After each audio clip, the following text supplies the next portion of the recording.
சமூகத்தில் பரவக்கூடிய இந்த மோசமான கலாச்சாரம், அதற்கு பின்னணியில் இருக்கிற சாதிய மதவாத அமைப்புகள் ஆகியவற்றை பற்றி கவலைப்படாமல் யாவற்றுக்கும் அரசுதான் பொறுப்பு என்கிற வகையிலே இதை வெறும் சட்டம் ஒழுங்கு பிரச்சனையாக பார்ப்பது சரியான ஒரு அணுகுமுறையாக தெரியவில்லை. இது பொறுப்பானவர்களின் கருத்தாகவும் தெரியவில்லை. அரசுக்கும் பொறுப்பு இருக்கிறது என்று சுட்டிக்காட்டுவது அவசியமானதுதான். அரசுக்கு கூடுதலான பொறுப்பு இருக்கிறது என்பது உண்மைதான். தடுப்பு நடவடிக்கைகளில் ஈடுபட வேண்டிய பெரும் பொறுப்பு அரசுக்கு அவசியம் என்பதிலே யாருக்கு மாற்று கருத்தில்லை. ஆனால் ஒட்டுமொத்தமாக இதற்கு அரசு மட்டுமே பொறுப்பு என்பதை போன்ற ஒரு தோற்றத்தை உருவாக்குவது ஏற்புடையதல்ல.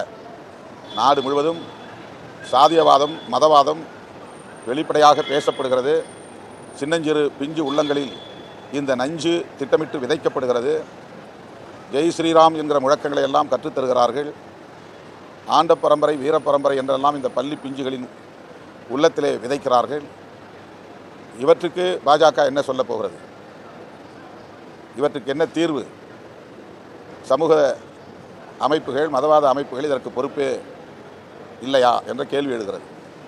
ஆகவே அவர்கள் இதிலும் அரசியல் ஆதாயம் தேட பார்க்கிறார்கள் என்பதை தவிர சமூக பொறுப்புணர்வு இருப்பதாக தெரியவில்லை.